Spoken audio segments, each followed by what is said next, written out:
So I found this post on the Pokemon TCG subreddit that I wanted to talk about because we all know scalpers exist, right?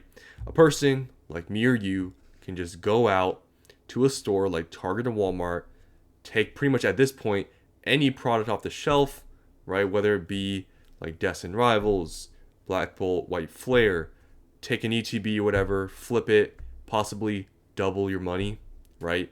And we can all do this. We're all capable of doing this. A lot of people are mad at scalpers who do this, go into stores, clear out retail shelves, and leave no product for, I guess, the people that just want to open it and have fun.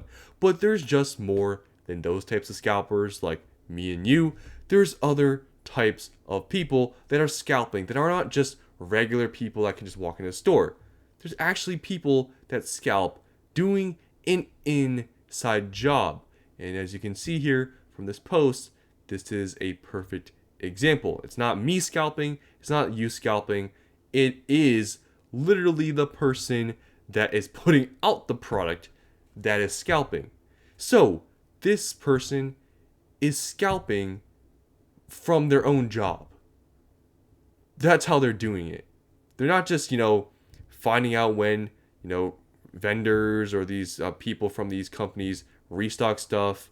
They're not, just going and lining up at these stores to wait in line for, these like restocks or whatever, or these set releases. They're literally just buying their own product, right?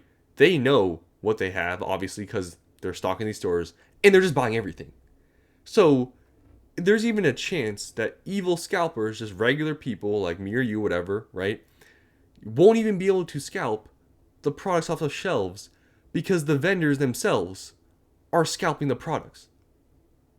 What a cycle, right? It's kind of funny when you think about it, that there's people out there probably checking every single day or whatever, or going on restock days to try to scalp, yet they can't scalp because the vendors are doing the scalping themselves. It's kind of funny in my opinion.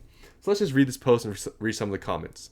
So a vendor bought out black and white release stock, or Black Bolt, White Flare, whatever.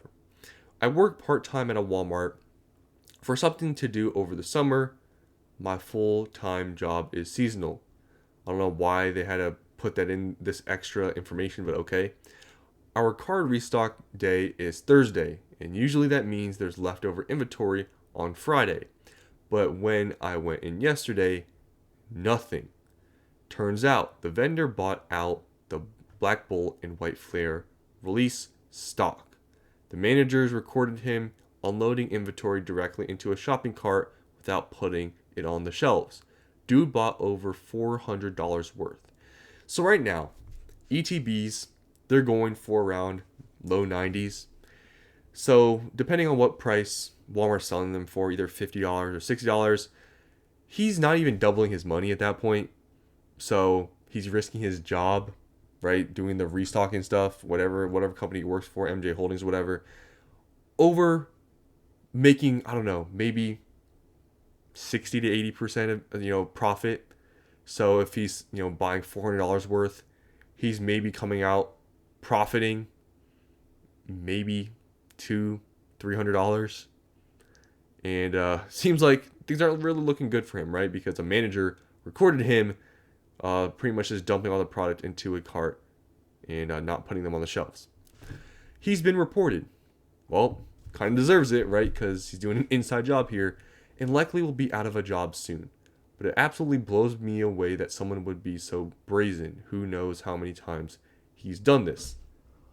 Well, honestly, seems like this guy, obviously, is not very smart. You take, like risk and reward. Prismatic Evolutions, I feel like if you were going to do this sort of act, buy out the entire stock before anyone gets it, right? You probably would want to do that with a set you can make the most money with. And Prismatic Evolutions was that set. If you were going to do it to any set, Prismatic Evolutions would be your set to do it for, right? Because you would have made way more money than doing it with Black Bull and White Flare. But he did it with this set where, like I said, you're not even doubling your money really. And he is probably going to be out of his job trying to make like a few $100s, which he probably would have made in like a couple days working. And now his job is done for, right? And if he does, get fired, he's probably not even put this on his resume, right? That he even worked here, because if he puts it on his resume and they call up, yo, what did this guy get fired for? Why did he leave? How was this person? And then they tell the person, oh, this person bought all the product he was supposed to put out on shelves doing this job, and he was only gonna make a few $100s doing the stuff he's doing, buying out all the product. Doesn't seem worth it to me, but hey, some people, I guess, maybe they literally just got this job just to do this and they don't really care.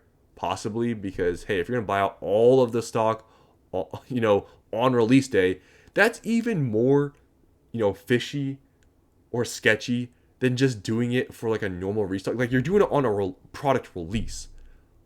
Like, what is this person doing? They just don't seem very smart, in my opinion. So let's just read some of the comments.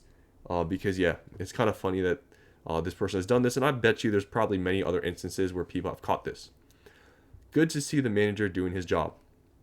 At my Target, we've got a 15-minute count. It's got to be in that shelf for 15 before I can touch it. And I have to be off the clock, too. The dishwasher lady apparently splits it up one per customer because people are always online waiting. My Target keeps Pokemon stock behind the counter service desk. Limit 2 per SKU. You should push that for a few reasons, and here are the reasons. Pretty sure the Walmart employees sniped the stock at my local store. I've met the MJ Holdings person, and she definitely isn't the collecting type, lol, but I'm off work at 1:30 in the afternoon, and our restock day is Friday around noon, and I haven't seen anything on our shelves since the Surging Sparks release. Literally nothing except battle decks. As a Walmart employee, yes, I physically saw this happen yesterday. 2 workers and one of their friends literally stood there and took almost everything the lady just stocked. I saw her before any of them, so I was chatting with her and she told me to grab something because you know how people are. I ended up coming back to change to the poster collection versus the binder collection. I grabbed and they were grabbing almost everything, and she said, after she said she was done, just got 2 poster collections, told my friend if all the new set was gone, when she got to the store, she could have one of mine to buy, so she could have some of the new set. So I only got 1 poster collection. I guess my lack of greed was repaid by my red Victini pulled in the last pack. What a paragraph. I just got a vendor fired 2 weeks ago. Keep it going. I'll get all those losers fired. Our vendor at Target here gets paid off by a scalper, and the scalper walks away with entire boxes in his cart. Haven't gotten anything good in months besides small checkout blisters and sleeves. Never saw SPC hit shelves. So it seems like a lot of people are experiencing this whole thing with vendors literally doing an inside job, scalping themselves, or either, I guess getting paid by scalpers to just give them the product. He won't get in trouble. Also, $400 seems way low for a Walmart restock. Okay, bleep Walmart. That is crazy. A vendor in my area gets paid off, doesn't even hit shelves, just goes straight to this one guy. So it seems like that's a common thing. I don't know if you guys ever seen those things happening, but for me, I don't even check carts, like the cart section in any of these stores, because it's not even worth it at this point. Because I know any product that gets restocked is probably going to be gone by the time I get there. And in my opinion, it's just not worth scalping at these stores. It's just a waste of time, because half the time you're not even, probably 90% of the time, you're not going to even get anything. And yeah. So just want to share this post. This is even a bigger reason why, other than just regular scalpers, of why you can't get product, is because the vendors themselves that are the ones putting out the product are buying it for themselves to make a little bit of money. Obviously, some people getting caught here probably going to lose their job, and at the end of the day, it wasn't even worth it to try to make a few $100s. You just lost your whole job. And it shows you, you do things like this, it'll get you at some point. You can only do it for so long before somebody catches you, and the bad things come out to light. So that's all I want to share. Hope you guys enjoyed, and I'll see you in the next one.